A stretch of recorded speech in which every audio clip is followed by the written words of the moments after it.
Pag bumagsak sa school o may utos na di nagawa. Kaka-cellphone mo yan eh. Pag nagkasakit o sumama ang pakiramdam. Kaka-computer mo yan eh. Awit. Pag nagka-problema, ganyan na kaagad ang linya. Kung makasisi sa technology, wagas. Pero ang lakas namang mag-online shopping, online gaming, online payment, online transfer, online selling, online learning, online meeting, online streaming, online consultation, online delivery, online misa, online Zumba, online dating, online audition, at marami pang online.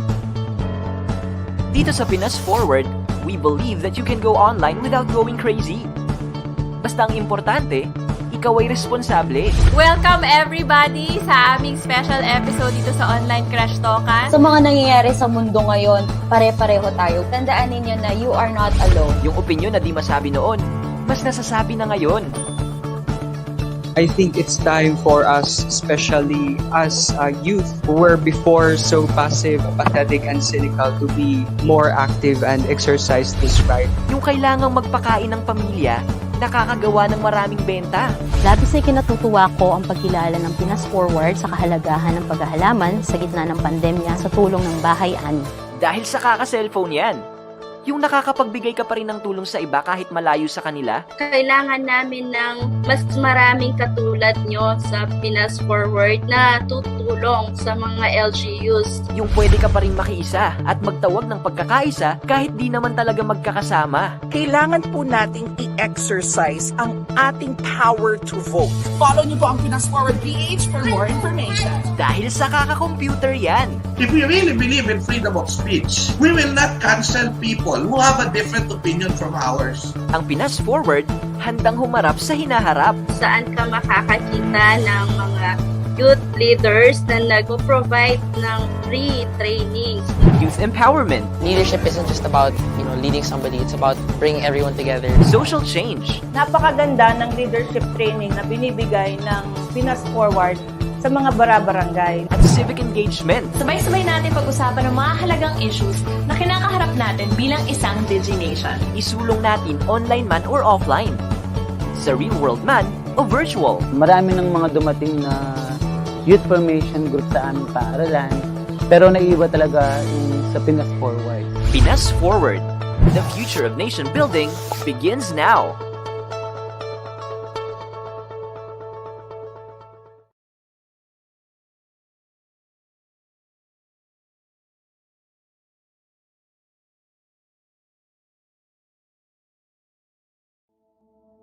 Stereotypes on persons with disabilities usually mahina, may sakit, charitable case, hindi kayang suportahan. There were a lot of instances when I was discriminated. I think hindi rin naman sinasadya, no? Kasi mababa pa yung awareness level on disability and inclusion before. People think that the youth is limited, that we're incapable. We're really told to just shut up and study. Siguro one of the most common stereotypes of being part of the community is that ka lang, either bakla ka lang or tomboy ka lang. Pag bakla ka, usually, sasabihin nila, parlorista ka lang.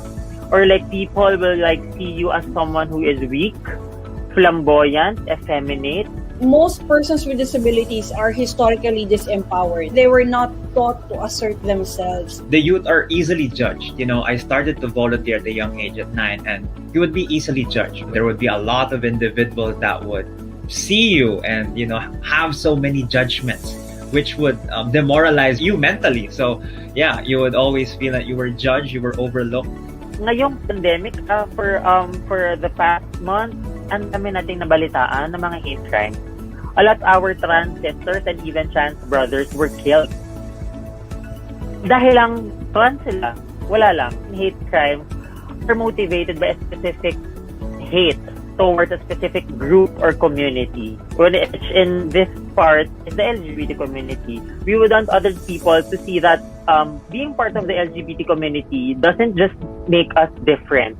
We are just the same with other people. Pare-pareho tayo ng species, pare-pareho tayo ng ginagalawang mundo, and we want to achieve that specific equality in the community. The youth can help us help the community, LGBT community, the PWD, and the youth especially, to forward our advocacy. And I hope that you continue what you're doing and know that, kahit isang tao lang yan, sa kung saan mang lugar sa Pilipinas na ma-reach out nyo at mag-decide na okay, I will do something for my community, I will do something for my country, I will do something for my family, then you have contributed largely to the development of the country. Ngayon, we see where our country is at the moment. And I would always give this rhetorical question. Ito ang bansa natin. Marami tayong pinagdadaanan.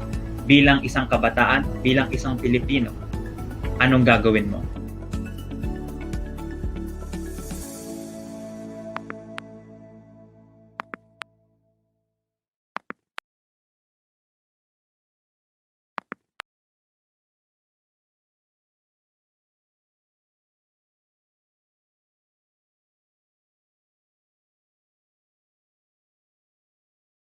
Welcome sa isa na namang masaya at makabuluhang episode ng Pinas Forward Academy Webinars. Layunin ng PFA Webinars ang paigtingin ng kaalaman at kakayahan ng bawat Pinas Forwarder tulad mo sa pamamagitan ng live lectures, demonstrations, at masasayang talakayan na inyong pwedeng balikan sa Facebook page ng Pinas Forward PH. Bilang bahagi ng Pinas Forward PH, isang nation-building movement na nagpo-promote ng paggamit ng digital technology para sa social good at social progress, ang Pinas Forward Academy ay excited ng maging bahagi ng iyong pagsulong at pagpapabuti para sa kalikasan, ekonomiya, at sarili. Sa mga nag-sign up para sa webinar natin ngayong araw, inaanyayahan namin kayong sagutin ang feedback form sa dulo ng ating show. Your feedback matters para sa patuloy naming paghatid ng trainings para sa lahat. Kasunod nito ay ipapadala namin ang inyong official PFA e-certificate para sa webinar na iyong dinaluhan. Kaya makinig, makibahagi, at pwede pang manalo ng premyo sa webinar na ito. Handa ka na ba?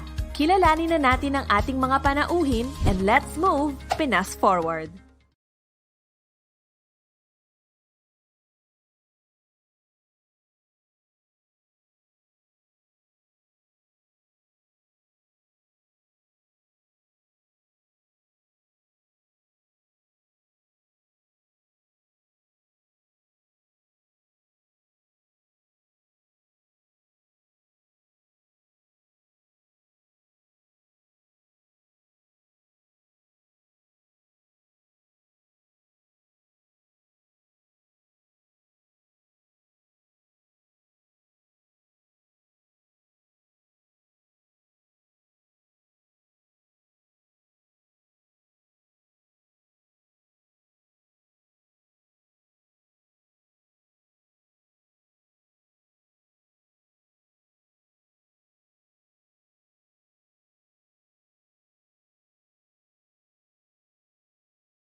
Forward Academy para matulungan tayong maging choosy at maging wise in consuming and sharing correct information hindi lang sa ating immediate networks kundi sa lahat ng naaabot ng ating mga social media accounts.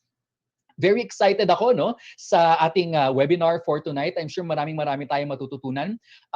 Very recently may lumabas na study na almost 10 hours, around 10 hours yatang nakastay ang ating screen time. Lalo na ngayon na nag-migrate tayo sa ating online learning setup, sa ating work from home setup. So mas matagal tayo sa ating mga online spaces or cyber spaces. Kaya mas marami tayong pwedeng makita, mga stimuli na pwedeng makita, mga information na pwede nating makita at hindi tayo sigurado kung dapat ba natin itong paniwalaan o hindi. Well, ngayong gabing ito, malalaman natin kung ano ba ang dapat nating gawin. Alam kong may mga magtatanong, Marvin, makakatanggap ba kami ng mga e-certificates? Yes, makakatanggap kayo ng e-certificates mula sa Pinas Forward. Ang mga sasagot ng evaluation form na ibibigay namin maya-maya lamang. Kaya tutok lang at abangan ang link na i-share namin mamaya. Excited ako ngayong gabi because fake news is such an important issue na kailangan ma-resolve at napag-usapan ng lahat. Hindi lang ng mga kabataan, kundi ng lahat na gumagamit ng internet, which is technically the majority of the population. Kaya naman habang papalapit ang pagpili ng mga susunod na mamumuno ng ating bansa, the more na kailangan nating palakasin ang ating efforts in detecting and combating wrong information. Marami kang aabangang lessons dito. Kaya naman sa ating Facebook and YouTube participants, make sure to share this webinar sa inyong mga friends and family para sabay-sabay tayong matuto sa ating discussion ngayong gabi. Ngayon naman, ito na ang pinakahihintay natin. Isa-isa na nating i-welcome at kamustahin ang ating mga panauhin. Ang una nating makakasama ay ang head ng online fact-checking team ng Verifiles, which is a 13-year-old non-profit media organization that specializes in in-depth reporting and fact-checking. She leads the Verifiles team in debunking online mis- and disinformation as an official third-party fact-checking partner of Facebook. She also trains students, teachers, and civil society organizations around the Philippines on how to spot and verify information online or offline. Let us virtually welcome Celine Isabel Samson. Hi, hello. Magandang gabi sa ating lahat at I hope excited tayong lahat para sa kung ano mang matututunan natin tonight. Happy to be here. Hi Celine, magandang gabi sa inyo at tama ka, sigurado kong excited na ang ating mga participants. Ako excited na ako sa i-share mo sa amin mamaya. Maraming salamat for being here tonight. Thank you, Marvin. Siyempre, hindi naman nagpapahuli ang susunod nating guest. He is the chairperson of the Youth Filipino Advocates of Critical Thinking, or YFACT-PH, an organization advocating for responsible social media use. Maya-maya lamang ay makakasama natin si John Philip Bravo. Pero kahit wala pa siya, virtual heart reactions naman dyan para sa mga kasama natin sa Zoom and iba't ibang mga virtual reactions para sa mga kasama natin sa ating social media platforms. Mamaya sa dulo ng ating webinar ay makakasama natin ang ating Sir JP is here. Hi JP. Good evening Hello sa iyo. Marvin. Hello everyone. Yeah, I'm so excited. So later siguro. Thank you. Thank you very much for being here tonight. JP. At katulad nga ng sinasabi ko mamaya ay makakasama ang ating dalawang panelist mamaya para sa Q&A. Kaya kung meron kayong mga katanungan ay huwag mag-atubili na i-message yan sa ating chat box dito sa Zoom at sa ating comment section sa ating mga social media platforms. Pero eto, bago tayo magsimula na talaga sa ating this proper. Meron akong tanong. Simpleng tanong muna ito para pampa-warm up lang sa ating mga panelists. At syempre kung meron ding mga sagot ang ating mga kasama sa Zoom, Facebook at YouTube, sama lang kayo sa aming discussion by commenting your thoughts anytime within the discussion. So ito ang ating tanong. Bilang laganap ang fake news dito sa ating bansa, how would you rate the Filipinos' performance in detecting this and misinformation? Let's have 5 as the highest and 1 as the lowest. Medyo baksak na grade.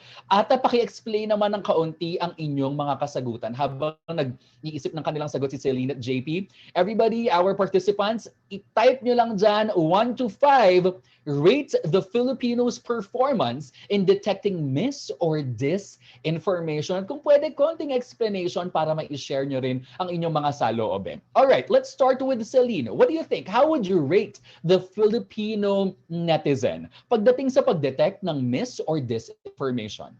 Celine? Okay. Yes. Ako, I would rate it as 3.5. Wow, may butal pa. 0.5. Yes, I would say, hindi naman 1 or 2 because I think okay naman ang perception ng mga tao pagdating sa disinformation. I think kulang lang siguro kaunti sa research, pero detecting, magaling. Nakikita ko sa comment section kasi napo-point out naman. Yun lang, minsan hindi nabibigay yung tamang source or what. But Alright, that's what I feel. Yes. It's a 3.5. Pasado naman ito, no? Sa standard ni Celine. Pasado naman ng 3.5. So, 2.5 ang ating, ano pa tawag nun? Pasang-awa. Okay, so it's a 3.5. Not excellent, but not bad. At least, it's relatively okay, good, right? So, meron konting proficiency pag-detect sa dis and misinformation, but still a long way to go. I mean, 1.5 is still a long way to go sa pag-detect dyan sa mga fake or fact na online. How about you, JP? This is actually a good question, Marvin. But I believe somehow pwedeng around ganun sa rating ni Celine or around 3, gitna lang. Because I believe na talagang kulang sa patnubay ang mga magulang. Kay may malaking responsibility ang government and our institution. So I believe na konting tapik pa, medyo kinulang, but yeah, I think good naman. Konting improvement pa sa, yun, tama si Celine kanina, konting improvement sa research. Kasi andun na na didistinguish na nila ang fake news to, ganito. Konting tapik na lang, konting kung paano yung konteksto, saan nanggaling, ano ang totoo talaga. Ayun. Thank you very much, JP, for sharing that. So around 3.5 then, ano?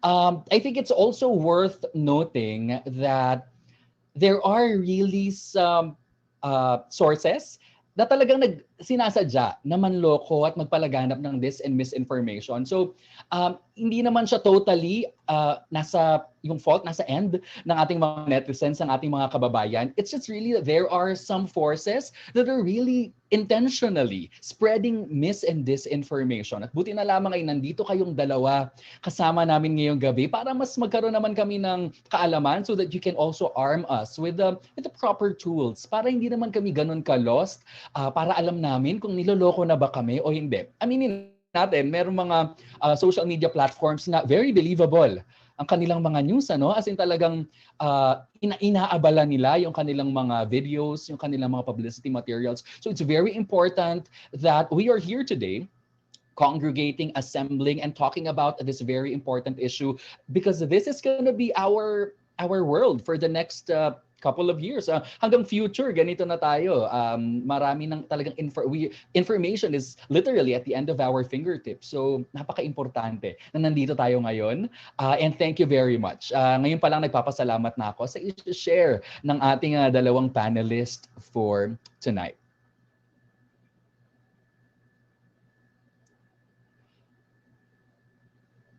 All right, so to continue with our presentation for today, muli inaasahan namin ang aming mga participants to actively participate in our discussion for tonight by commenting your questions. Ating monitor yan ng ating mga moderators at mamaya sana masagot, pipilitin nating masagot yan ng ating mga panelists for tonight. To our participants, once again, let us know your thoughts in the comments and chat box. Pwede rin kayong magtanong sa ating mga speakers later. Ang aming mga moderators ay nakatutok dyan sa ating mga chat box para sa inyong mga katanungan.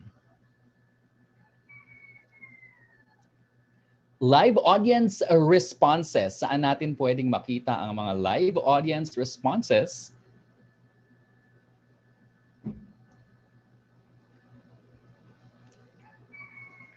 Let's take a look at our chat box. So, yan, medyo bumabaha ang ating mga comments dito sa ating chat box. Thank you very much. I see 2s, I see 2.5s, I see 3s kasi nga may mga Panoy na mahina mag-fact checking and kaunti lang ang marunong mag-fact check. Siguro nga tama yung pagkakapasok mo dito, Kier, ng term na Pinoy kasi tayo mga Pilipino medyo trusting talaga tayo. I'm not sure if there's a study about that. Pero mahilig tayo at sa kwentuhan eh.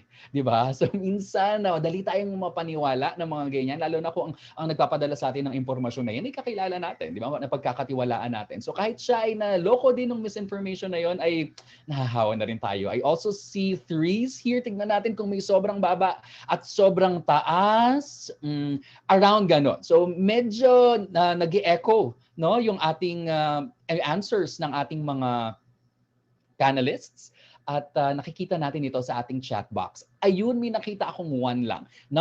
Maraming Filipino ang hindi muna nagsasagawa ng fact-checking or background check regarding a certain issue as long as it is trending, they share it right away. Meron ako mga kakilala na nag-share kahit hindi nila nababasa yung mismong information, yung mismong article. So share na lang sila ng share. One po kasi may cyberbullying, ang daming yung may viral na video. Right, that's maybe that's part of it also, no? Yung cyberbullying, the power relations on social media. media. Minsan kahit hindi tayo sigurado, pag nakuha na natin ng video, isi-share na lang natin online at hindi natin alam kung ano yung konteksto nila. So thank you very much guys for sharing your insights with all of us. Marami pa tayong time mamaya para pag-usapan yan. Maraming salamat sa inyong kasagutan. At para mas lalo kayong magising, we will have an icebreaker para malaman kung kayo ba ay mapanuri sa mga information na kinokonsume at sinishare ninyo. Alright? So, kasali talaga kayo dito. So,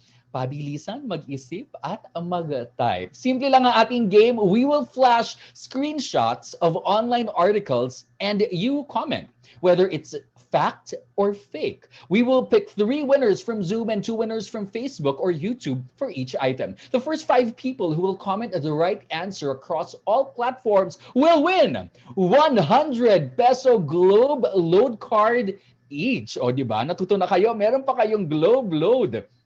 And reminder lang, to be able to claim your prize, you need to answer our evaluation form na i-comment ng aming team mamaya. So just stay all throughout the discussion at makikita nyo yung link na yan para sa ating evaluation form. Ano, ready na ba kayo? Ready na ba? Ito, paunahan na lang ha. Alright, let's show it on our screen. The first photo. There you go. You can see the first photo. So, ano ba ito, guys? Is it fact or fake? That's photo number 1. Now, let's move on to item number 2. There you go. Item number 2. Not sure kung nakita nyo ito.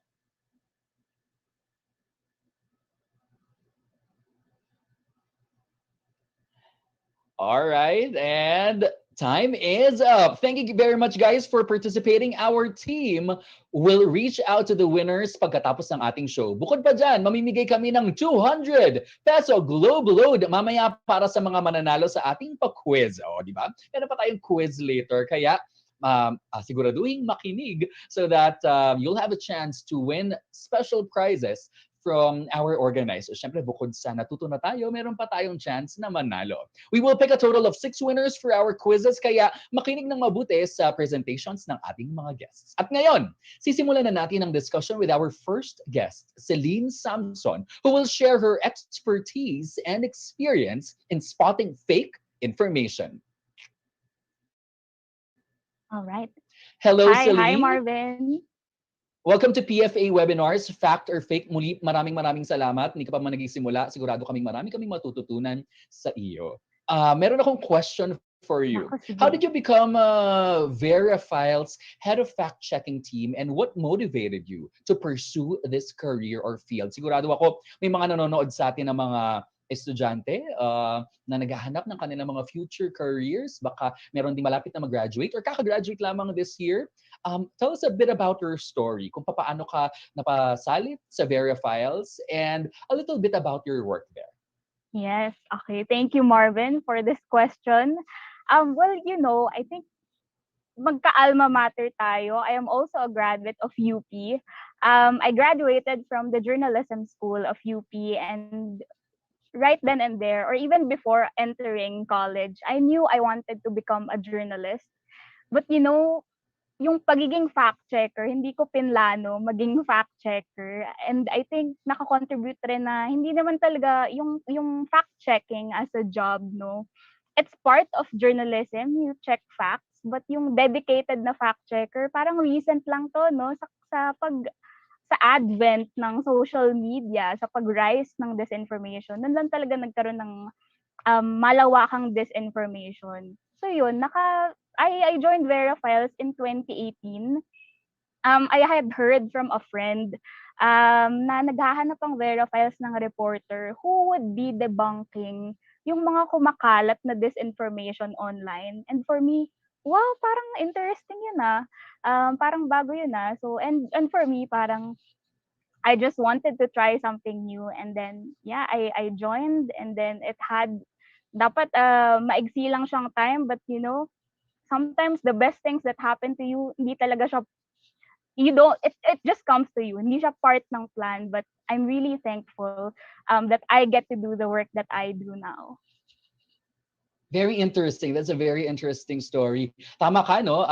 Lumalabas ito sa mga survey ng ating mga graduates from all over the Philippines that a lot of the jobs that they take in are new jobs na hindi natin wala tayong idea before na magiging trabaho pa sila in the future, right? Especially now, like what you've said, the advent of technology, dahil nga sobrang immersed natin sa technology, merong mga bagong careers na lumabas. Kasama na rin dyan yung mga social media managers, mga online marketers. At ito nga, isa pa nga ito, meron na rin online journalism, right? At ito pa nga, katulad ng ginagawa mo, yung fact-checking. And you're correct, it's part of journalism, no? Pinag-aaralan natin yan sa journalism. Pero ngayon, dahil nga sa sobrang laganap ng fake news and now we know the severity of what fake news can bring to a society, we really need people like you to help us, right? To safeguard freedom of the press, to safeguard information dissemination, and para lang matulungan kaming lahat to move forward in life with the correct information. Kasi yung misinformation na yan, napakalaki ng ambag sa ating decision making, sa ating beliefs, and ultimately our values.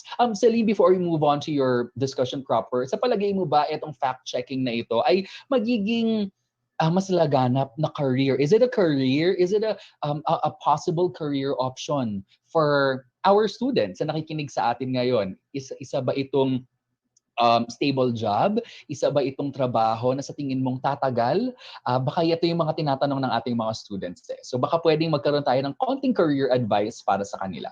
Yeah, nako, I think it would be here for a time, as long as andito yung mga online platforms, I think bound na while there is true information, false information is also bound to follow. At malalaman natin mamaya, bakit ba to nagpa-pop up? But I think definitely, if you want to, make fact-checking your career, then definitely doors are open.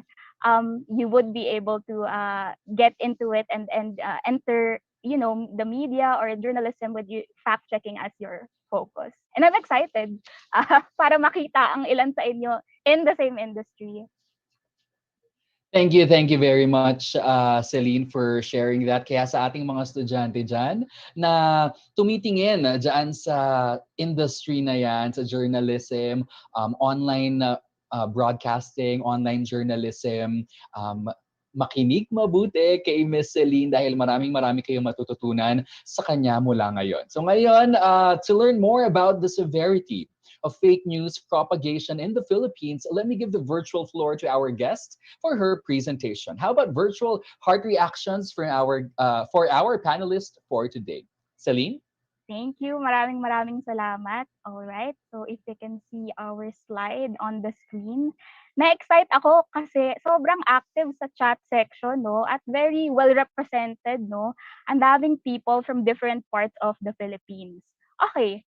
So ngayon, gusto kong simulan ng aking talk sa pamamagitan ng pagkuha muna ng pulso ng bayan tungkol sa disinformation. So ano ba yung situation nyo on the ground, kumbaga? So para sa mga manonood natin sa Facebook Live or here sa Zoom, please feel free to answer the question that you will see in the next slide. So here, please put in the comment section or the chat box, ano yung latest piece ng disinformation na nakita mo o narinig? So pwede tong Facebook post, pwedeng meme, statement sa isang speech or interview, message na na-receive sa family group chat or sa friend group chat. Whatever it may be, ayan. I'm interested to know ano yung disinformation na latest nyong nakita. Alright.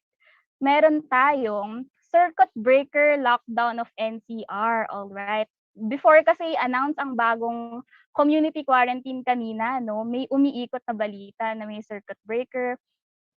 Yung kay Barbie Forteza, ano kaya yun?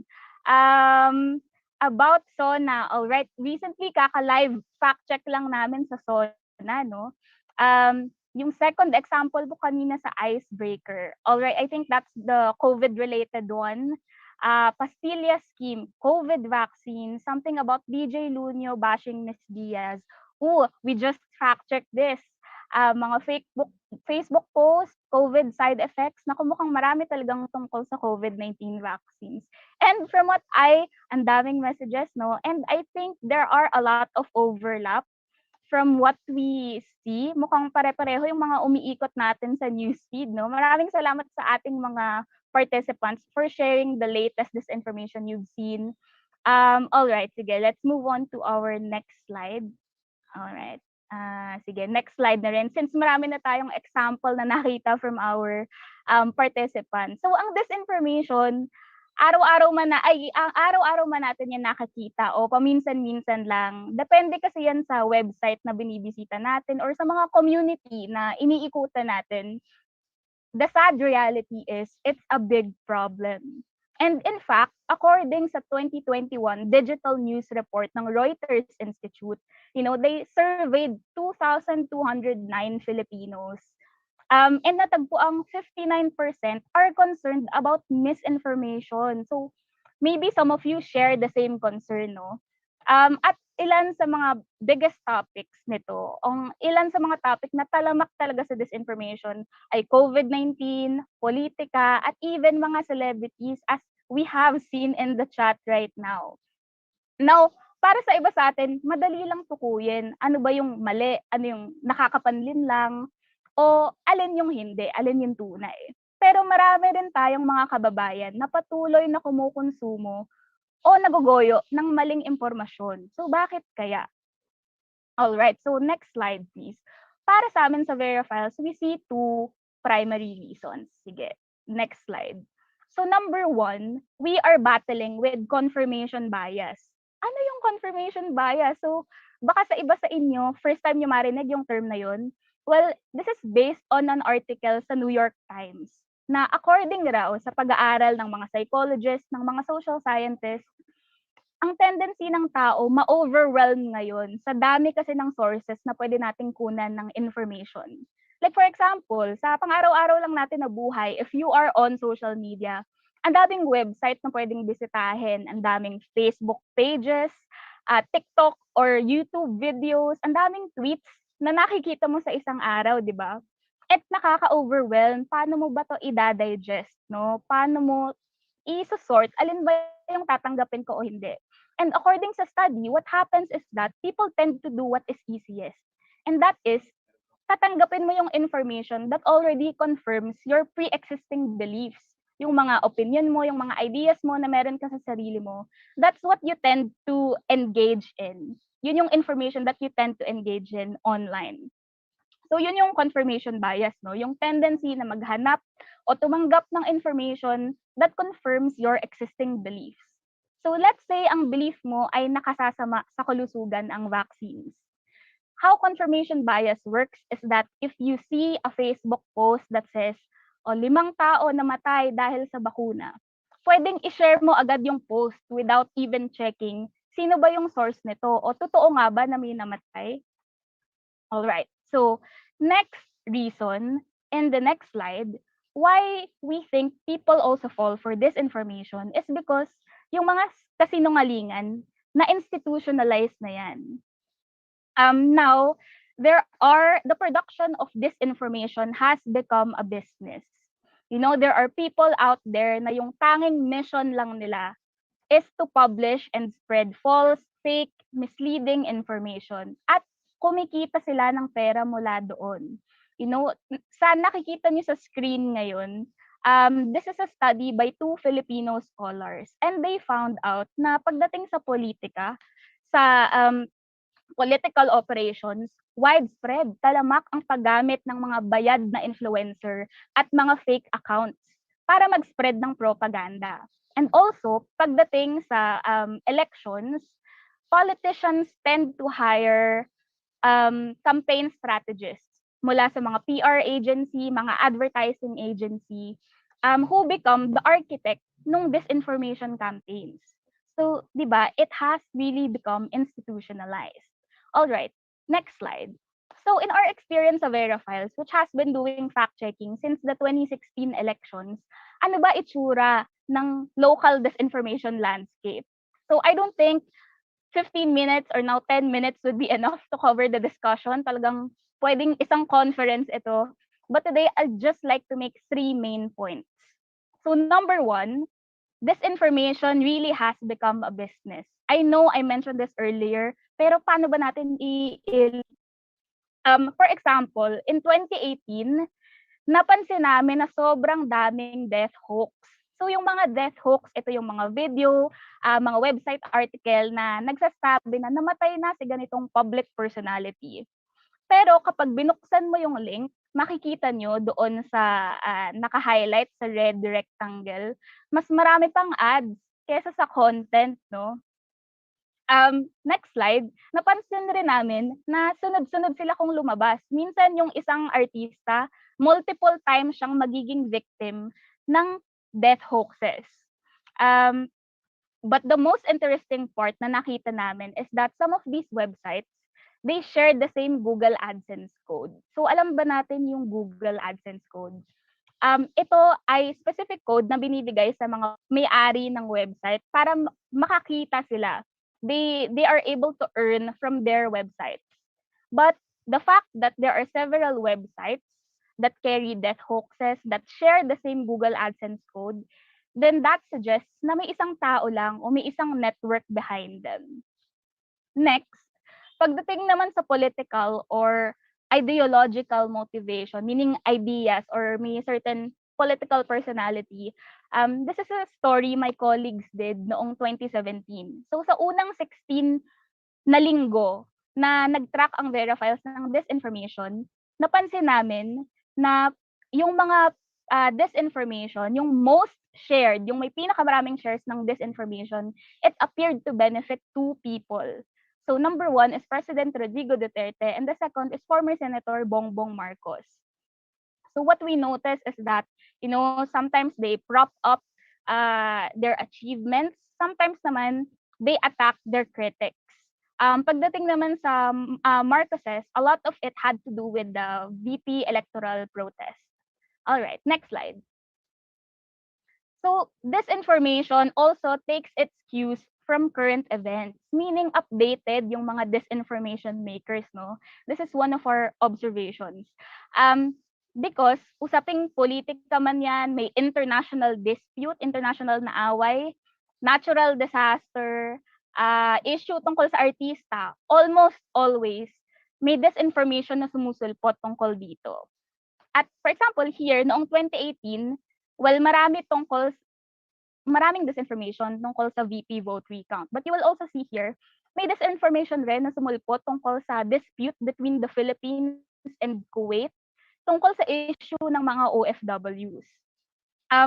Now, ano kaya sa tingin nyo yung pinakatalamak na topic ng disinformation noong 2020? I want to see in the chat box. Ano kaya sa tingin nyo ang pinakasikat na topic ng disinformation last year? All right.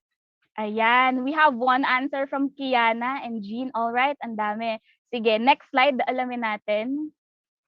Unsurprisingly, it is the COVID-19 pandemic. So sobrang daming disinformation tungkol sa COVID. Sometimes vaccines, sometimes about the cures, anything you can think about COVID-19.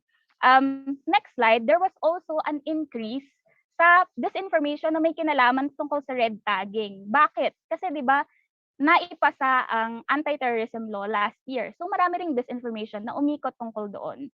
And of course, lastly, next slide, the upcoming 2022 elections. So ito lang yung ilan sa mga post na na-debunk na namin ngayong taon and last year. So sa right, makikita nyo na may presidential convoy na inedit. It was photoshopped to show a run, Sara, run tarpaulin.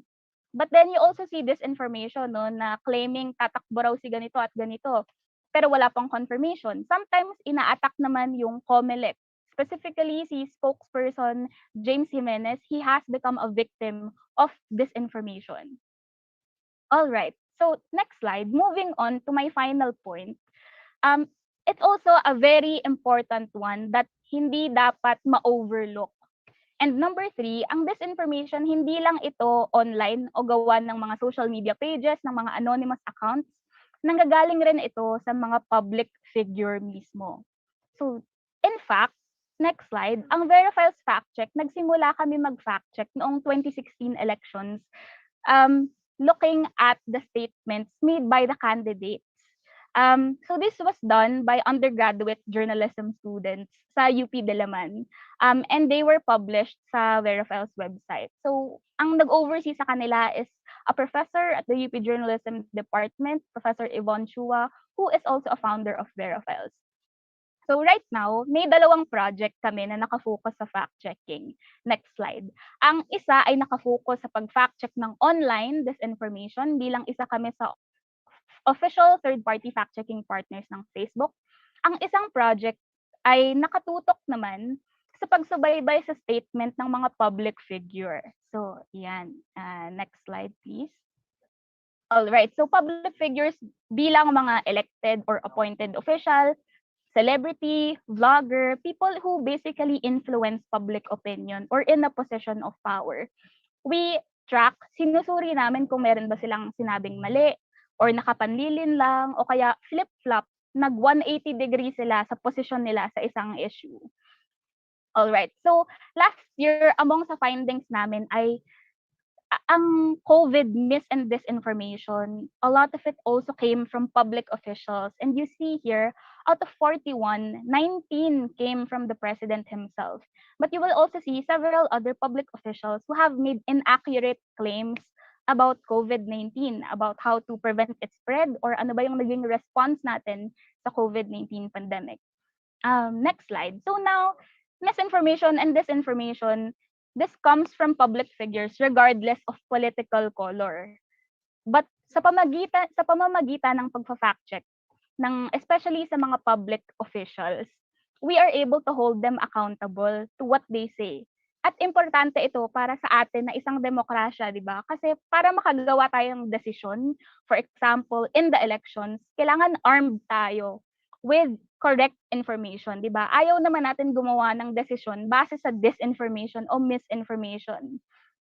So in our fact-checking, you will see here some people who have had responded sa mga fact checks na ginawa namin. Some of them stood by their claims, but 3 of the people here actually issued an erratum for the wrong information that they gave in a speech or in an interview. Here are also more recent examples. Like for example, next slide, the Philippine News Agency, kinorek nila yung isang maling figure sa kanilang article about the founding date of the ICC. And next slide, even yung team ni Angel Locsin na nag-post ng lumang picture ng baha sa Cagayan, it was from 2019 pero pinost ng 2020 nung Typhoon Ulysses. They apologized for it and corrected the information. All right, so patapos na ako sa aking presentation, but I just want to stress the importance, next slide, of listening closely sa ano bang sinasabi ng mga public officials natin. Because Verifiles was part of this collaborative fact-checking initiative sa pagitan ng 11 media organizations at 3 universities noong 2019 elections. At ang ilan sa mga findings namin, out of 131 fact checks na na-produce ng initiative, 71 came from social media, but 55 nanggaling sa mga kandidato. At there are a few others that came from other public figures. Next slide. Here are the sources of mis and disinformation. So maraming kumakalat sa Facebook, pero marami rin kumakalat sa ibang mga channels, no? Sometimes sa TV, meaning sa mga interview or sa mga debate na broadcast. Sometimes mga website. But very interestingly, yung mga campaign ads, may disinformation rin dyan. At even sa curriculum vitae or mga CV ng mga kandidato, nakakita rin kami ng mis at disinformation. So, as we approach the elections, we will hear of claims ng mga politician about their successes, their credentials, and we will also hear a lot about their claims during the debates. So, I am inviting everyone to let's do what we can to keep a cleaner information environment, no?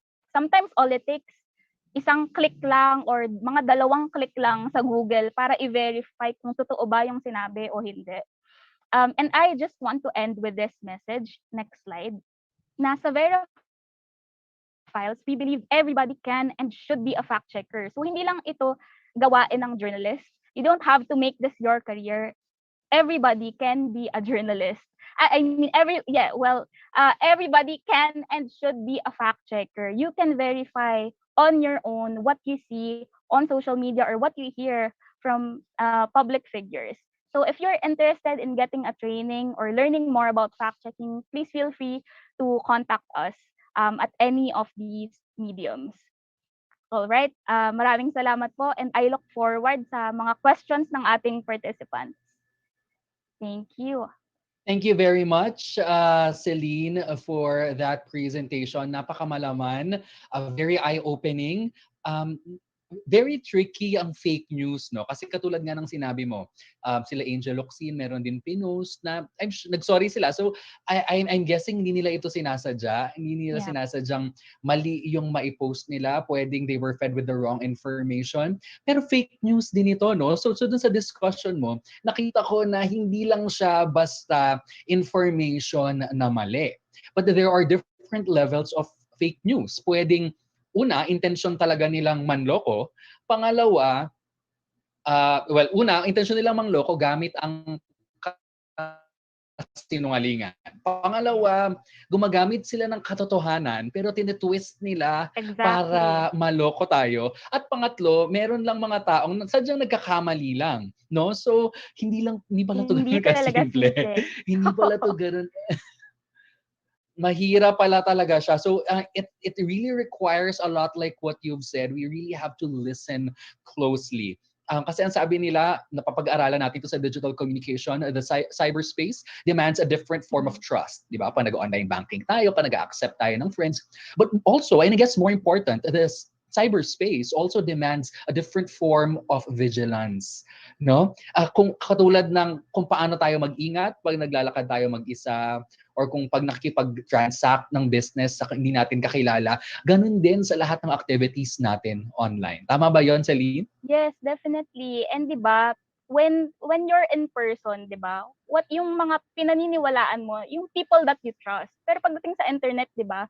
Usually hindi mo naman kilala tong tao na to. So dapat may thinking tayo na totoo kaya yung sinasabi niya? Expert ba siya tungkol sa topic na to?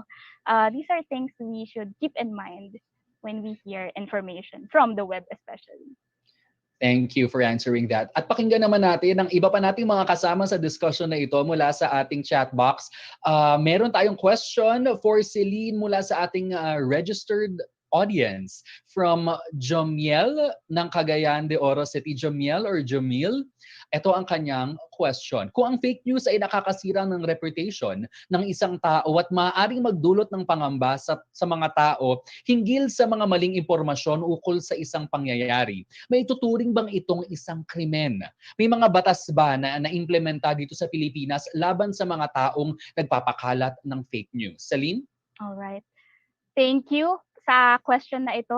Tama ba, Jomiel? Yes. Yes. It's a very good question but also something that is very tricky. So sa Pilipinas, wala tayong law currently that defines or criminalizes false information.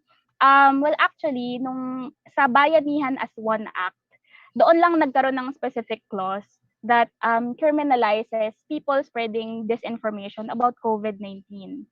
But I think challenging kasi, I wouldn't really advocate for a law, a fake news law, because it's very easy para magamit to protect somebody's personal interest. Like, sino ba magde-define what is fake news, di ba?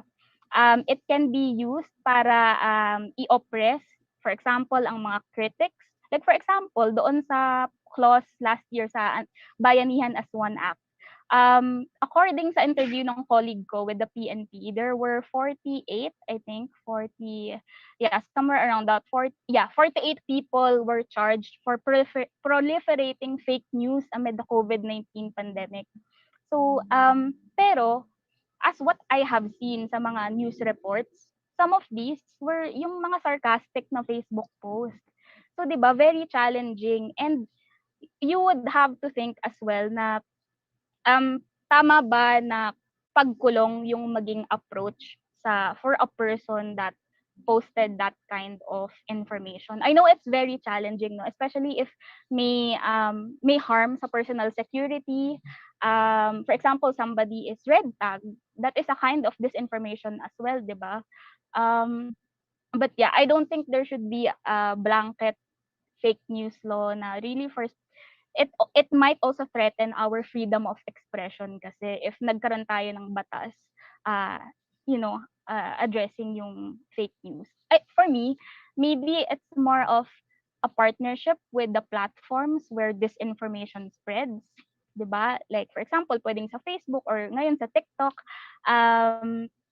we can have partnerships. It's really a problem that should be addressed by several members of society, not just government. Right. Thank you very much, and sigurado ako, and hopefully itong discussion na ito ay makapag-ambag doon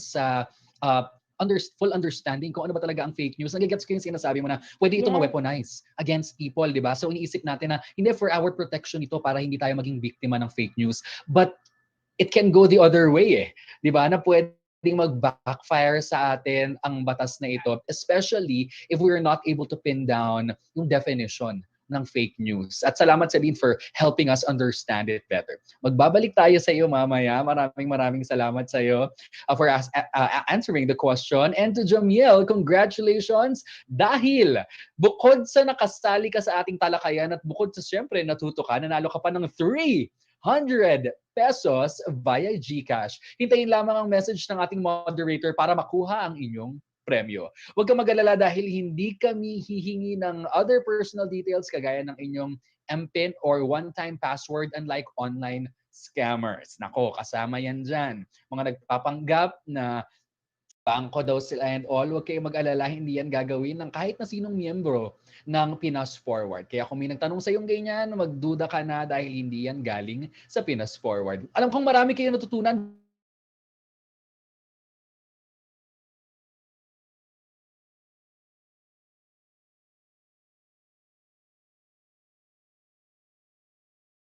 from all platforms, Facebook, YouTube, and dito sa Zoom, mayroon tayong pa-quiz. All of you will have a chance to win 200 peso globe load. Okay, so 200 pesos na tumataginting. Natuto ka na, pwede ka pang manalo ng prize. So here's our question. Ako, narinig ko to kanina. Very specific. Binanggit ito ni Celine. Fill in the blank. According to Celine's presentation, blank are also sources of mis and disinformation. I'll repeat that one more time. Fill in the blank. According to Celine's presentation, blank are also sources of mis and disinformation. I-type na ang inyong mga kasagutan sa ilalim ng ating question na makikita sa comment section ng ating video para sa tsansang manalo ng 200 peso globe load. I-announce namin ang winner sa dulo ng ating event. Before proceeding to our next segment, gusto ko rin lang paalala na ang pagiging mapagmasid sa factual information will be very useful ngayong nalalapit na ang eleksyon. 62 days na lang before the voters registration deadline. Kaya naman, inaanyayahan ng lahat ng ating mga viewers to register to vote now. Kaya kung ikaw ay of right age pagdating ng botohan next year, siguraduhin na magpa-register na dahil 62 days na lamang. All right, now let's welcome our next speaker. He is the chairperson of YFact PH. Ladies and gentlemen, JP Bravo. Hello, Marvin. Hello, everyone. Hi, JP. Thank you very much for being here tonight to share with us what you know, your experience about our topic. Meron akong question sa iyo bago muna tayo magpatuloy. Ano yung nagtulak sa iyo upang maging isang youth leader advocating for responsible social media use? Marvin, it's really para sa bayan talaga. Lagi natin ito naririnig. It's really para sa bayan. YFAC PH is a 100% volunteer youth organization. And we believe that fighting fake news or spotting fake news online is really our generation's fight. The fight of millennials, kumbaga. In today's society, nabanggit mo rin kanina to, Marvin, the use of social media has become a necessary daily activity. Di ba? Hindi na natin to basta-basta maiiwasan. And when we identify fake news, we believe at YFAC PH that we should also educate the public. We should also take the opportunity to educate others. And personally, Marvin, I believe kasi na it's not enough to just not spread it to ourselves. We must take the extra steps to help others identify it and empower everyone to speak up when they see it. Thank you very much. JP, ang ganda nung sinabi mo kanina na this is a generational fight.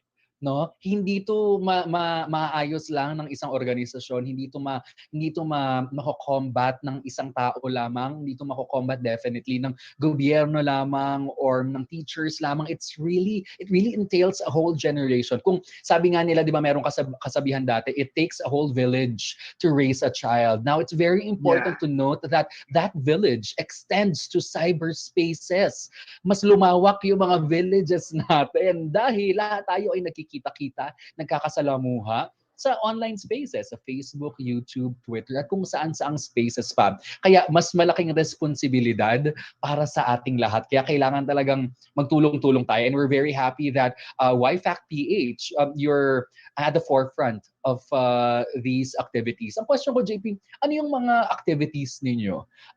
What activities what specific activities, what specific actions are you taking as an organization para magkaroon din ng idea yung ibang mga nanonood sa atin ngayon? Baka meron din silang mga youth organizations na gustong sumunod sa yapak nyo or gusto makipag-collab sa YFAC PH. What do you do and how do you make it happen? Marvin, when wala pang COVID-19 pandemic, we actually go to communities, mga barangays. So, we organize a media literacy caravan. We believe na hindi kasi natatapos ang laban online. Hindi natatapos sa we post an infographic about spotting fake news online. Hindi natatapos dun eh. We have to go to community. May mga tao kasi na walang access sa social media pa rin, di ba? So we believe na dapat i-educate natin sila. Mahalaga pa rin na pumunta tayo sa laylayan, kumbaga.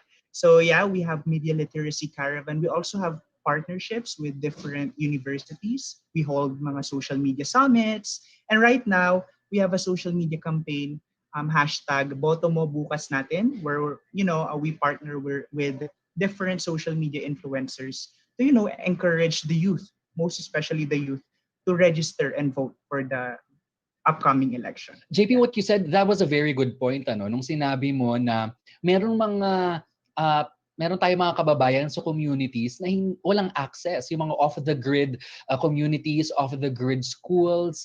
At kung iisipin natin, kung tayo, gulong-gulo na tayo dahil nga merong mga fake news na kumakalat sa ating mga sa mga feeds natin, mas mahirap para sa kanila kasi pag naabot sila ng fake news, hindi ganun karami ang kanilang mga options para mag-fact check. That's why kasama sa laban natin na hindi lang para sa mga sarili natin or para sa mga kapamilya at kaibigan natin, pero para din sa mga tao na walang access katulad natin. At kung titignan natin ang mga survey, marami sila. Baka kasi minsan yung mga kasama natin dito, naiisip natin na lahat naman tayo may Facebook, lahat tayo may Twitter. Pero hindi totoo yun, di ba? Marami, malaking bulto ng Pilipino ang wala pa ring access sa internet, sa social media. Kaya pag meron silang narinig na balita, pag meron silang narinig na fake news, mahirap para sa kanila, kahit na vigilant sila, mahirap para sa kanila na mag-fact check at humanap ng ibang sources of information. So thank you very much for that. Nakaka-windang at the same time, may takot eh. Pero I hope this motivates our listeners para sumali sa YFAC PH or at least sa mga activities ninyo. Yeah, thank you so much, Marvin. Yeah, I'm Ayan, so hindi really, na natin, yeah, go ahead, please. yeah, I'm just really excited, Marvin. Thank you again. Thank you, Pinas Forward, for inviting me tonight for a very important topic na it's also close to my heart, fighting disinformation online. My name is JP. Again, once again, my name is JP. I'm actually the chairperson of Young Filipino Advocates of Critical Thinking. It's a youth organization. Yun nga, nabanggit ko kanina. It's a youth organization advocating for responsible social media use. Ang pag-uusapan natin today ay napakahalaga. It's really about fighting disinformation online. Kanina na-share naman ni Celine yung mga what they do at Verifiles. But now, I'm more focused on how to identify and how to control them. Fake news have always been around. Nito lang natin narinig ang fake news nitong mga 2016. But andyan na yan, matagal na. May fake news has always been around. But as our information gathering, social networking, and conversation shift online, they seem to be getting worse. So I guess yung slide ko, ready na. Fighting disinformation is really important nowadays, and all will agree with me as well na social media plays a very important role in our daily lives. Ako nga, lagi ko itong sinasabi sa mga speaking engagements ko na social media is a virtual extension of ourselves. From the moment that we wake up to the time that we go to bed, we grab our smartphones. Agad-agad, we grab our smartphones and scroll down to our news feed. Social media has the power to connect us, and it has the power to inform us. Ayan. So next slide. Ayan. So I don't know if ako lang yung medyo naabutan ito, but a decade ago, the social networking world was a very different place than it is nowadays. But with several contenders for the crown. Most didn't make it, like Friendster. Ayan. Sinong sa ating mga live audience, sino yung naabutan ng Friendster? Di ba nakakamiss na ang social media lang dati is Friendster. Yeah, but Facebook did. Ayan. So next slide. Ayan. Naaalala nyo rin ba ang inyong Facebook profile 10 years ago, di ba? Ako, personally, ang Facebook profile ko are filled with Farmville requests. Yung notification ko are just filled with Farmville requests. Tapos yung reaction pa, were limited to likes. Walang mga haha na reaction, walang wow, di ba? And the timeline, ang tawag pa dati is wall, di ba? And getting 5 likes on our status update was already a huge feat. Natatandaan ko nga, share ko lang, na kapag nagpapalit ako ng profile picture dati, kapag may nag-like ng aking profile picture, yun, i-mention ko siya tapos magpapasalamat ako. I don't know if ako lang yung gumagawa nun during that time, but yeah, ganyan lang yung itsura ng ating mga Facebook. But now, sobrang daming feature na ng Facebook. May free Facebook. Here in the Philippines, meron na ring free data, di ba? Merong Facebook dating and gaming sa mga gamers dyan at Messenger, at meron na rin tayong My Day or Story. So ayun, it really, laki ng pinagbago ng Facebook at dumami na rin ang mga social media networking sites. Ayan, so next slide.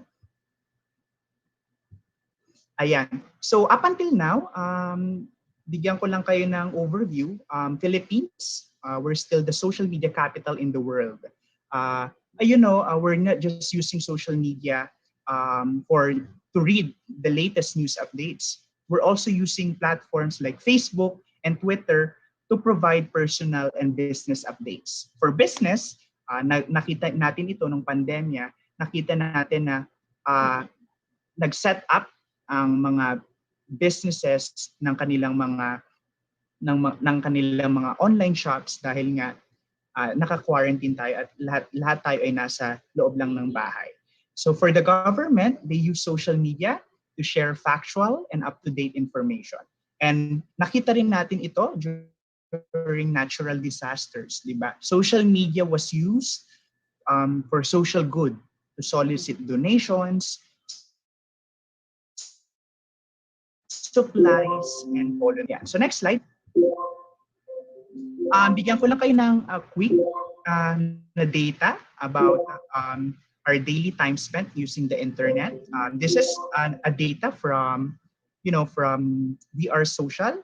This is updated. This is as of January 2021. Philippines spend an average of 10 hours and 56 minutes on the internet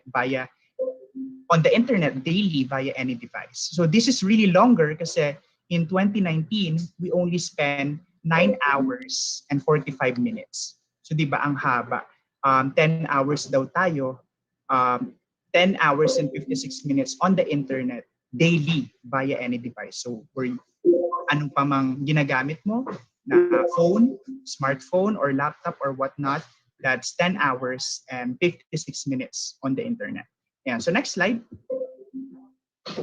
Ito naman yung daily time spent using social media.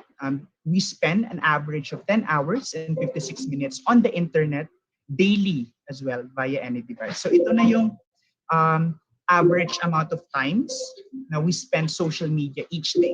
So sabi nila, tayo daw mga Pinoy, we spend an average of 10 hours and 56 minutes on the internet via any device. This is also, tawag dito, it's 4 hours and 15 minutes.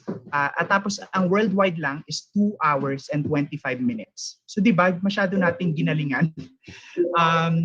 Tawag dito, masyado natin talagang ginalingan at tawag dito, sobrang taas ng ating ng most time on social media. Yeah. So it was followed by Colombia, and then ang pinakalas is ang Japan. Yeah. So next slide. Ayan, ito yung mga reason why we use the internet according to We Are Social. This is globally na. We use the internet to find information, tamang-tama because the current global pandemic caused by COVID-19 restricted the face-to-face interaction of people worldwide.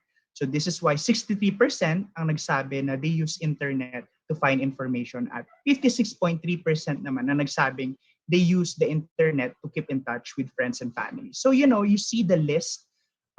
Now Filipinos, or we as a Filipino, we as netizens, we no longer just go online to check what our friends are doing or upload their latest selfies.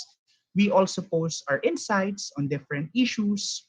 And with the COVID-19, people are now increasingly turning to social media to understand the virus, receive updates, and learn what can be done to stay safe. So we also use the internet. Sabi dito, we also use internet to watch videos on YouTube, access the news, access different website, and online shopping too. Yeah. So yeah. So next slide. Ayan. So now naman, i-share ko yung mga perceived benefits of using social media. Yan, connecting with experts on topics via social media. Now we can communicate. Institution can now communicate via Facebook or YouTube. Very napapanahon ito dahil ang mga estudyante ngayon ay online class, di ba? Dahil may social media, it helps us in research process, and it enhance our learning management system, and we as learners can build a social credibility. Social media is not always an online distraction or procrastination platform, sabi nga nila. While some may be addicted to their social media networks, it is one of the best ways to stay informed. Sobrang nag-grow na ang social media. So with the items posting immediately, the public stays informed. Yeah. So next slide. Share ko naman yung mga stories that stirred hope, memorable stories that stirred hope and sparked courage in the past years. Social media used for social good. First is, I don't know if natatandaan nyo to, but this is You Do Note Girl. She's known for the viral Kadenang Ginto impersonation video. So, di ba, nakita natin ang pag-sikat ni You Do Note Girl with the power of social media. Ngayon, she's working with ABS-CBN Network. That's because of social media. Ayan, dahil lang nag-viral siya. Ayan. So, next slide. Next one is Find Ika. This is last 2017. Ayan, with the power of social media again, nawawala si Ika, nag-post yung ate niya sa social media with the hashtag Find Ika. Celebrities and social media influencers shared the post and it became viral. And before Christmas, nahanap si Ika because sabi nung nag-contact dun sa family ni Ika, nakita daw nila yung post about it. So, with the power of social media, hindi na lang siya pang sa study natin or for research or to gain popularity, but it can also help us parang sa ganitong situation kapag may nawawala ka. Ayan. So next slide. Ito naman, it's the hashtag Okada Balloon Drop event. I don't know if you also remember this, but this is New Year's festivity ng Okada Manila. They plan to hold a record-breaking balloon dropping event. But social media users criticize the planned balloon drop event, saying that it would cause environmental problems and it would generate a lot of waste. Dahil nga sa pagrereklamo ng mga social media netizens, with the power of social media again, it was canceled. So sabi ng mga different organizations, they call COVID Manila's balloon drop event is wasteful, is unsustainable and ecologically apathetic. So na-cancel siya. Ayan yung statement ni Okada sa left side. So next slide. Ito naman, this is just recently. This is the community pantry, di ba? We saw Ana Patricia noon initiated a community pantry in Quezon City. At dahil maraming na-inspire, pinost lang ni Ana Patricia noon yung mumunti niyang community pantry sa social media. Maraming nakakita, maraming nakapansin. It was shared by thousands of people. Now it has inspired many neighborhoods all over the country to organize their own community pantry. Diba? So if gagamitin talaga natin ang social media for you good, ito yung mga ganitong storya na nakaka-inspire at ang sarap basahin. Diba? So really, the rise of this community pantry puts premium to kindness at a time of a tragedy and hate. Yeah. So next slide. Ito naman, disadvantage naman tayo since tapos na tayo sa advantage, di ba? So ayun nga, kung merong advantage, may disadvantage. So the disadvantage are distraction, privacy, fake news, relying on social media for all contact, authenticity, and cyberbullying and harassment. So ayun, sabi ko kanina, it's a powerful tool. It has the power to inform us.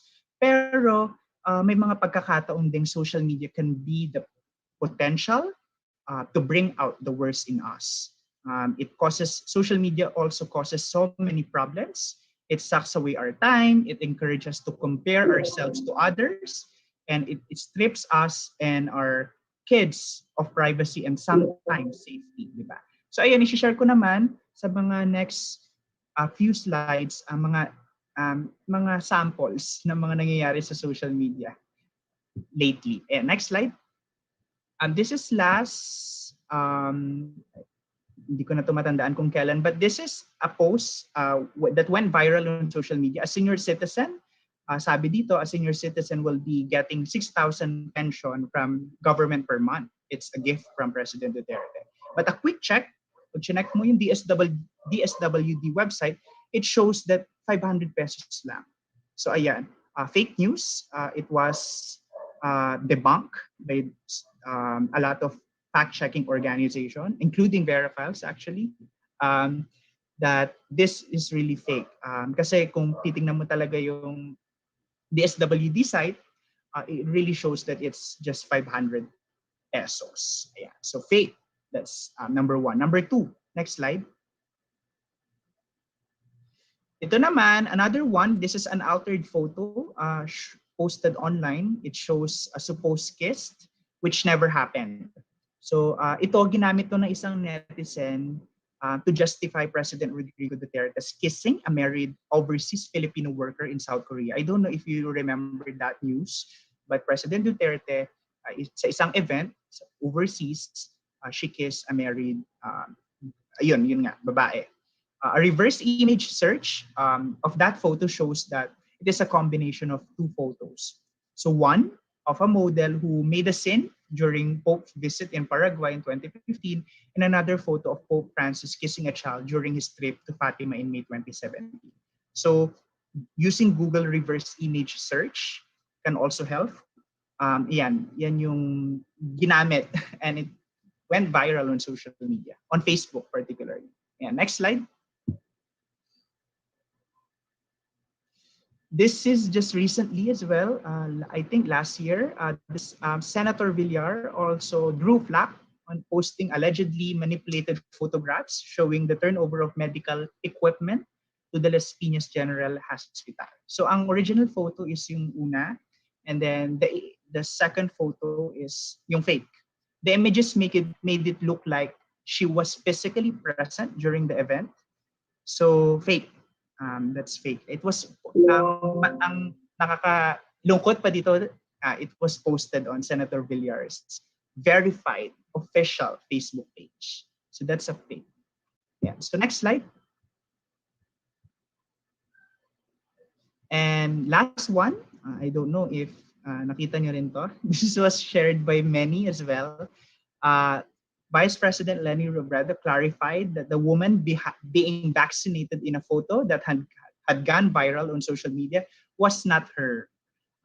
This was naging viral din to on social media. The woman in the photo is not Vice President Leni Robredo. It's Dr. Flor de Liza Gana. She's from Amang Rodriguez Memorial Medical Center. Oo nga, di ba? Medyo kamukha ni VP Leni, pero fake news yan. And so next slide. So ayun, share ko yung mga kung gaano ka-powerful ang social media at gaano pwede rin it would cause so many problems like yung mga story kong na-share. So how do we stop fake news? How to stop the spread of fake news? First, read the whole story, not just the headline. So yan, napakahalaga yan. That's number one. Do not simply read headline. If a provocative headline drew your attention, read a little further before you decide to pass along the shocking information. So, una, read the whole story, not just the headline. Second, check the source. If you're reading an article on a website you've never heard before, parang hindi siya, ngayon ko lang to nakita na website, take a look at the website's Contact Us and About Us pages. So mahalaga na i-check nyo rin yung Contact and About Us pages. Third, verify if the author is real. Totoo ba tong tao? Are they real a person? Diba? Check the byline kung sino nagsulat ng storya. Can you click through to their biography? Pag kinlik mo ba yung byline, mapupunta ka sa kanilang biography at makikita mo yung mga dati pa nilang sinulat. So yeah, you can also check that. Fourth, look for established and reliable news sources. Then next is double check if they match. Validate the information from various sites and other supporting sources. Chances are, kapag binabalita yan ng ABS-CBN News, meron din yan kay GMA, meron din yan kay CNN, meron din yan kay Inquirer. So you can also check other news website. Rethink your news diet as well. Expand your information network to include diverse perspective from quality sources. Yeah. So next, check if the story is up to date. Ako din, biktima rin ako. Yung dating estudyante ako, walang pasok. Pero last year pa pala yung walang pasok. Pero shinare ulit ng kaibigan ko, biktima ako, di ba? So check the date of the story. Sometimes fake news stories aren't actually fake, but people have just shared them. Shared them again on their social media feed.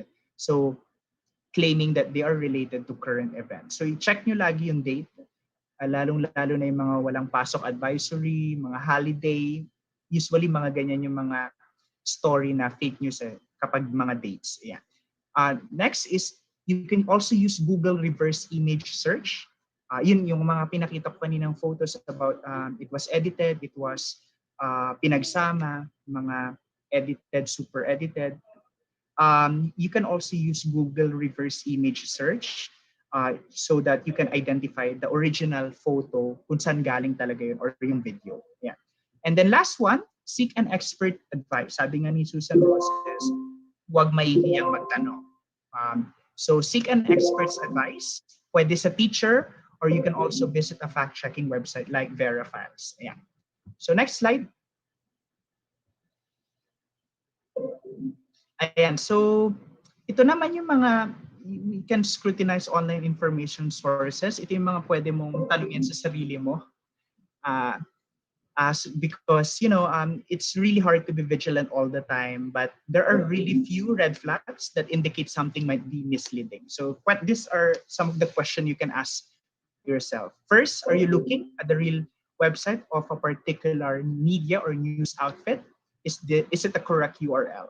So yan, sabi kanina nakita ko kaninang comment ng isang audience natin na sometimes yung mga fake news, mga gumagawa ng mga fake news stories or websites are parang maano lang sila sa original. So for example, gmanews.com, lalagyan lang nila ng gma.news.com para parehas, parang gano'n. So yeah, mga gano'n. Parang I saw a Facebook page also, Rappler, diba? Ang verified, pero meron ding Beckler or Backler ata. So it was fake as well. So second, does the website have an about page? Is the editorial staff listed? So yan, mahalaga din yan. Third, is there a way to contact the authors and editors and hold them accountable? That's very important as well. And then fourth, does the staff respond to comments and criticism? And the last one, is the media known for its reliability? Is it usefully reliable, or have you ever heard them before? So yeah, does it transparently correct errors when called out? Kasi wala namang perfectong media, di ba? So you can also check if they transparently correct errors when called out. Yeah. So last slide. Ayan, so how do we use social media for good? Lagi nating tatandaan na great power comes great responsibility, di ba? So please, let's always analyze, think first before posting. Lagi nating naririnig to, think twice, think a million times, pero yun talaga, think first before posting. Social media is a very diverse world consisting of people from all ages and walks of life. So how can we really use social media for good? First, fact check before sharing. Importante yan. Fact check before sharing. Second, raise awareness during critical times. Mahalaga na instead of sharing mga fake news stories, let's just raise awareness, diba? Lalo-lalo na ngayong we're still in the pandemic. Third, join a community you believe in. So join an organization you believe in na sa puso mo. Fourth, share worthwhile stories. Marami ng negativity sa social media natin, sa social media feeds natin. So ang share natin mga inspiring and worthwhile stories. And last, educate ourselves and contribute our time and resources to a cause. So ayan, importante talaga na hindi lang basta-basta tayo natatapos sa you identify it as fake news, yung mga storya na nakikita natin online. Let's also educate others and let's contribute our time and resources to a causes. So ayun lang, maraming salamat, and let me know if may questions kayo. I'm happy to answer them. Thank you.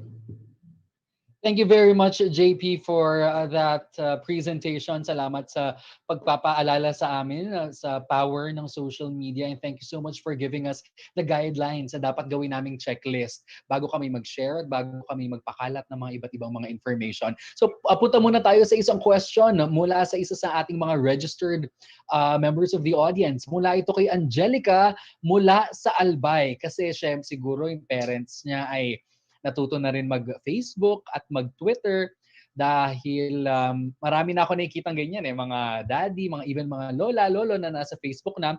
Ano po ang maaaring paraan para maturuan ang mga magulang na hindi gaanong marunong sa paggamit ng social media or other platforms upang maiwasan ang fake news sa mga ito? I really believe, Marvin, that everyone has a responsibility to combat the rise of fake news. So for parents, we need to encourage them to be a good digital citizen. So I think first, let's have a regular discussions with our parents about what they see online. Mahalaga to have regular check-in, Marvin, because dito natin makikita kung ano yung mga sites they regularly visit or use. This can give us a good starting point to understand what content they may have been exposed to. Diba? So simple things can help. So like discussing the difference between fact and opinion.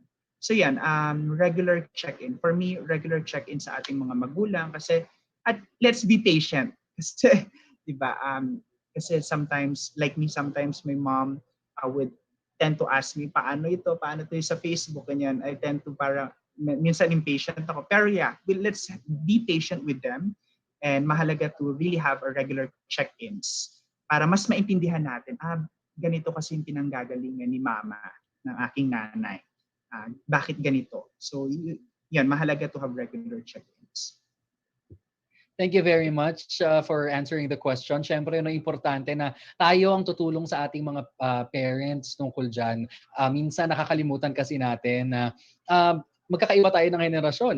Kahit nga yung generation ko, hindi ako napanganak na meron ng iPad. Hindi katulad ng mga pamangkin ko, yung mga pinsan ko na 2 years old, ang galing na mag-scroll. Yeah, So, diba? Mahirap talaga para sa ibang generation na maintindihan fully yung cyberspace. Kahit ako, aminado ako na kailangan ko pang magpaturo. So sana maging patient tayo sa ating mga kasamahan sa bahay, sa parents natin, mga tito, tita, dahil tayo din naman ang magiging magkakasalamuha dyan sa online space na yan. So thank you for answering that question. Balikan kita, JP, later para sa iba pang mga katanungan mula sa ating mga listeners. Bago yan, congratulations muna kay Angelica mula sa Albay dahil napili namin ang iyong tanong. At dahil dyan, nanalo ka ng 300 pesos via GCash. Antayin lang ang proseso to claim your prize from our moderators. Reminder rin lang, na we will not ask for your personal details like your MPIN or one-time password. So kung may magtanong sa'yo niyan, hindi yan galing sa Pinas Forward at huwag mong ibibigay kahit ano ang mangyari.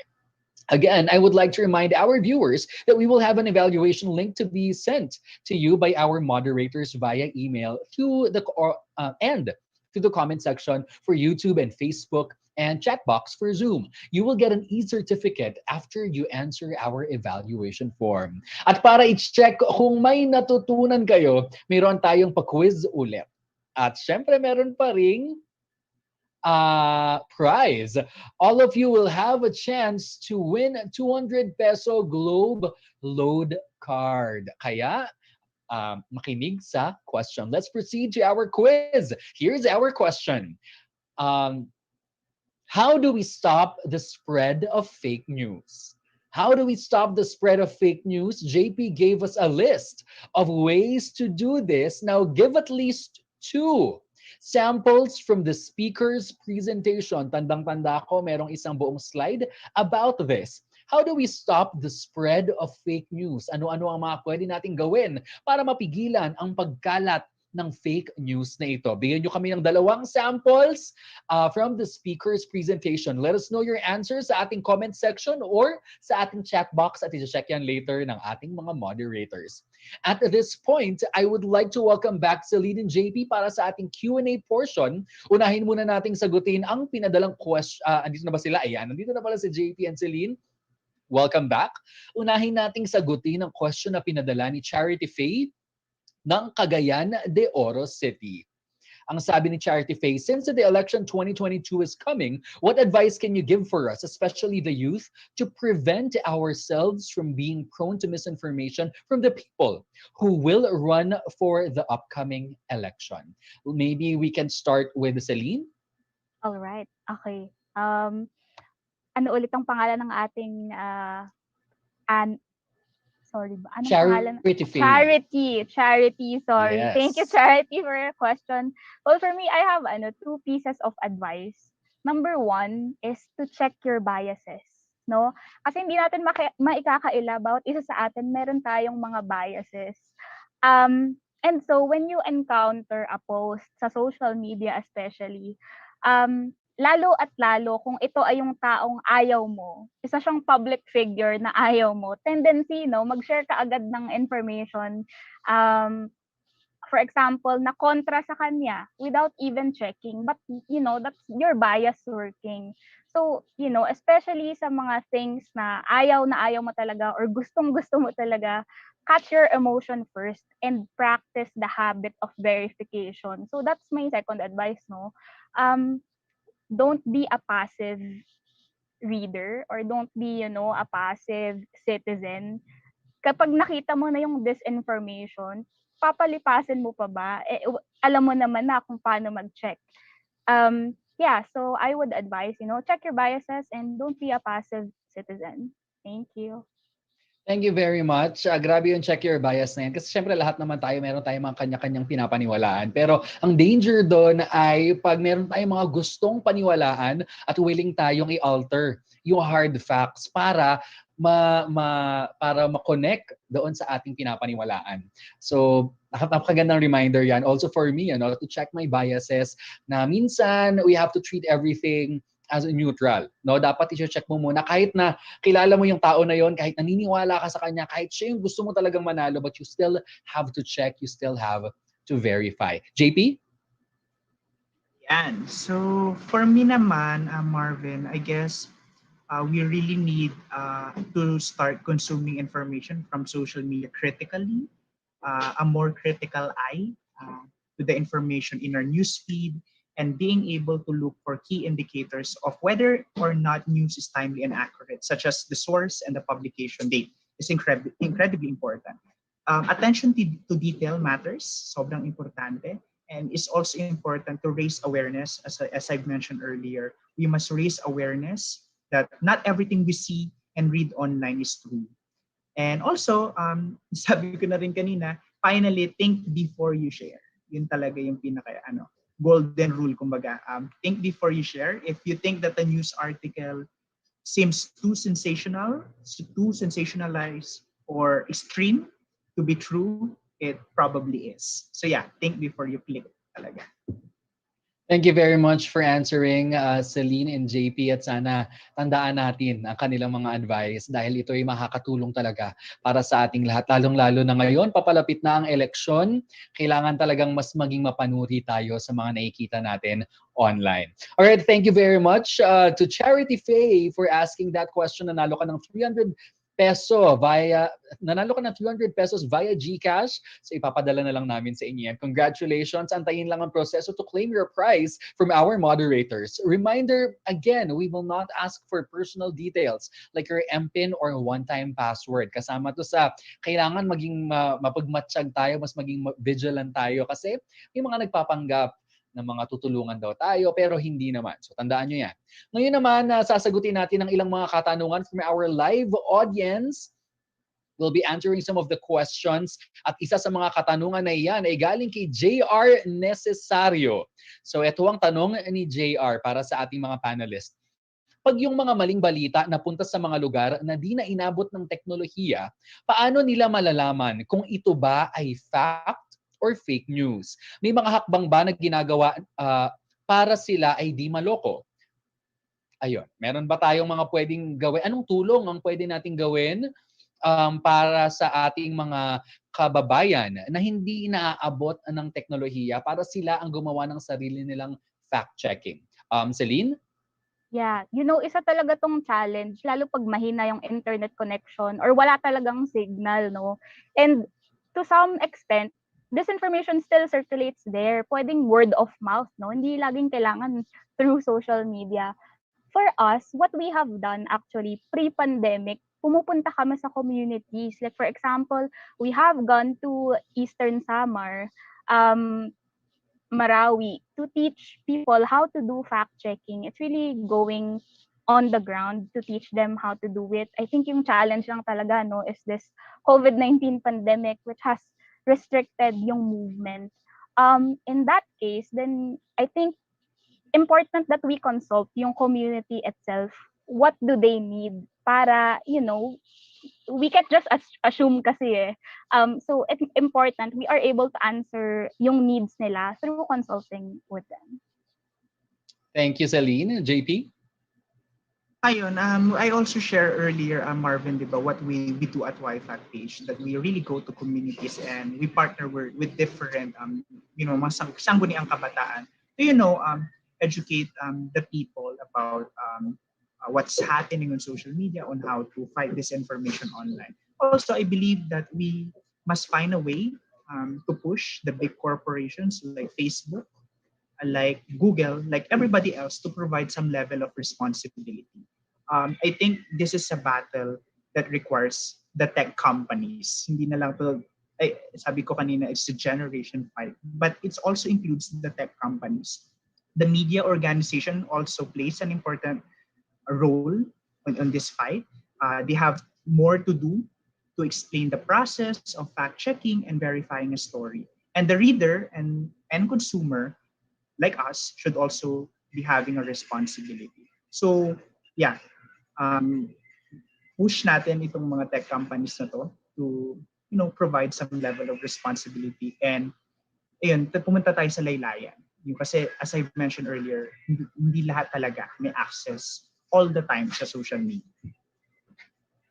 Thank you very much for that answer. And just to add up to what Celine and JP said, no, yung mga sinabi nila, kung paano ba natin to mapapatigil, we have to make sure that it stops with us. So pag meron kayong natanggap na fake news, siguraduhin natin na hindi na ito kumalat pa sa iba kasi titigil na siya sa atin. Kumbaga parang domino na sunod-sunod na bumabaksak, ganyan din kabilis ang fake news. So all we have to do is to make sure that we put a stop to it, na hindi na natin siya ipapakalat, una sa lahat. At pangalawa, kung meron pa tayong energy, resources, ay i-report natin sa Facebook, sa Twitter, at iba pang mga social media platforms because this is a mechanism that is set in place para ma-detect nila ito. So pag nalaman na nila na okay, marami nagre-report sa page na ito, malalaman ng algorithm nila na okay, so ito ay nagpapalagat ng fake news. Pwedeng ma-take down or pwedeng ma-ban sila temporarily. So lahat tayo, meron tayong pwedeng gawin para matigil ang fake news na ito para hindi na ito umabot doon sa mas vulnerableng sektor ng ating sambayanan kasi nga syempre baka wala silang access or wala silang way para mag-verify ng information. So akuin na natin yan. Katulad nga ng sinabi ni JP kanina, it's a generational fight at sama-sama tayo dyan. Sabi rin ni Selena, we have to listen closely. Pakinggan natin yung mga nakikita nating mga information. Pakinggan din natin pati yung mga impormasyon na tinatago sa atin. Napaka-importante niyan.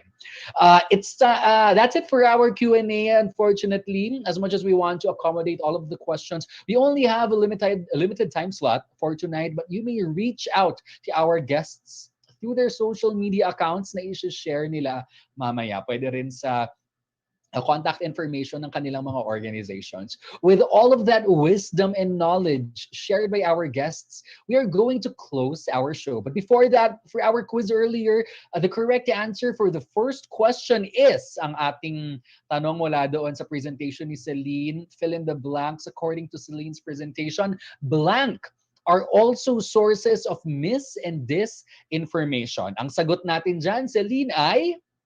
Public figures. Public figures. Tama yan. Hindi lamang ang mga sketchy na Facebook pages, hindi lamang ang mga pop-up websites ang nagpapalaganap ng fake news. Lahat ay pwedeng maging source ng fake news at mas delikado pa nga kung ito ay mula sa isang public figure na maraming following, malaki ang platform. Kaya tandaan natin yan. Ingat-ingat tayo sa mga ganyan. All right, thank you very much, Celine, for sharing that with us. For our second question naman mula sa presentation ni JP, ang sagot ay any two of the following statements. Ang question natin ay, how do we stop the spread of fake news? Hininga namin kayo ng at least 2 samples from the speaker's presentation. At isa-isahin natin yan.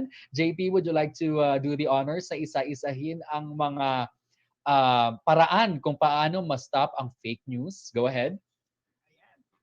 Yeah, first one, read the whole story, not just the headline. Yan. Second, check the source. Importante yan. Third, verify if the author is real. And then Next is look for established and reliable news sources. Then next is double check if they match. We have to validate the information from various websites. Then check the story if it's up to date. And then we can also use Google reverse image search. And then the last one, wag mahihiyang magtanong, seek an expert's advice. Yes, napakaganda nun. Huwag mahihiyang magtanong at salamat sa ating mga eksperto ngayong gabing ito dahil tinulungan tayo na mas mapalaman ang ating mga kaalaman sa mga bagay na ito. And finally, answers naman from our icebreaker earlier. Ito yung nagpakita kami ng 2 post at tinanong namin sa inyo kung ano doon ang totoo, ang fact at ano ang fake news. The first one ay yung viral shedding post. Yan ba ay fake news o yan ay fact? And the answer is, yan ay fake. Ang susunod naman, etong kay Bamboo's death, ay fake news din. Yan. So nakikita nyo ngayon, yung kay Bamboo at susunod naman ay yung viral shedding post. Parehong fake ang dalawang iyan. So, to the lucky winners, our team will reach out to you, kaya abangan ninyo. Also, please make sure to answer our evaluation form upang maklaim ang inyong premyo. Once again, thank you very much sa ating mga guests na nakasama natin sa ating discussion ngayong gabi, Celine Samson and JP Bravo. Celine and JP, how can our viewers reach out to you? Celine? Yes, so I think sinend na ni Zia sa chat. You can reach me through Twitter. My personal Twitter account is there. And then, of course, reach out to verify us through Facebook, Twitter, Instagram, LinkedIn. All right. And I hope to talk with any of you soon. Thank you very much, Celine. So ituloy lang natin ang discussion sa mga social media platforms. Huwag mahihiyang mag-message at mag-follow sa kanila. JP? Ayan, thank you again, Pinas Forward, for inviting me tonight. You can find me on any social media at John Philip Bravo on Facebook, on Twitter, on Instagram, or you can also follow us my organization YFAC PH. Just search YFAC PH on Facebook, TikTok, Instagram. Once again, thank you very much to our members of our panel, Celine and JP. How about a virtual applauses and virtual heart reactions for our guests tonight? Maraming salamat sa inyong mga binahagi para sa amin. Thank you dahil ang dami-dami naming natutunan lahat. Isa sa mga pinakatumatak doon sa ating discussion kanina ay kung paano nyo pinaalam sa amin na technology is really advancing at exponential rates. In the last decade, we've seen how technology has really invaded our lives, from education, entertainment, advertising, everywhere, lalo na ngayong pandemic, na lahat tayo most of us are always online. Sobrang striking sa akin nung we have to keep up with technology. And when we say we have to keep up with technology, hindi lamang ito sa technological skills na atin, kung paano gamitin ang Facebook, kung paano gumamit ng iPad, but also our soft skills. Kailangan mag-update at humabol din. Kailangan mag-keep up din ang ating mga values, ang ating mga beliefs. Kailangan humabol ang lahat ng buong pagkatao natin because we are all affected by whatever is in cyberspaces. Lahat ng iyan ay makakaapekto sa ating kinabukasan. And we can only move forward as the country if we do it all together and we do it one step at a time, surely with the correct values in hand. Once again, thank you for sharing your time and expertise with us, and saludo ako sa patuloy ninyong paglaban sa fake news. Now, more than ever, we need more truth warriors. Lalo na't papalapit na ang eleksyon. In a few months, marami na tayong makikita ng campaign materials, online at offline. Sa katunayan, marami na tayong mga nakikita around kahit wala pang campaign season. Sa mga billboards, sa mga pop-up ads, ang dami-dami na yan. Kaya maging mapanuri at huwag kalimutang mag-validate at mag-fact check ng information. Tandaan na kung gusto nating ng positibong pagbabago, magparehistro tayo para makaboto at bumoto para sa makabuluhang pagbabago. Para sa lahat ng nag-register sa ating event, makakatanggap kayo ng evaluation form sa inyong personal email. Also, our moderators from YouTube, Facebook, and Zoom will also post our evaluation link sa comment section. Your feedback matters. It matters a lot. And we want to know kung anong topic ang gusto nyong talakayin natin sa next webinar. Tandaan, it's a generational fight. Kaya tulong-tulong tayo, sama-sama tayo para labanan ito. Makakatanggap din kayo ng electronic certificates of attendance kapag nag-fill out kayo ng form. Kindly wait within the day at ipapadala namin sa inyo kaagad ng inyong e-certificate. Para masubaybayan ang Pinas Forward webinar series, follow Pinas Forward PH sa Facebook at Instagram. Hanggang sa muli po, ako po si Marvin Olaes. May kita nyo po ako sa Facebook, Twitter, Instagram, at syempre sa TikTok. Let's keep everyone safe by using tech for good and achieve a responsible indignation so we can all move #Pinas Forward. Maraming salamat sa inyong pagsama sa ating kwentuhan. Good night, everyone. Ingat!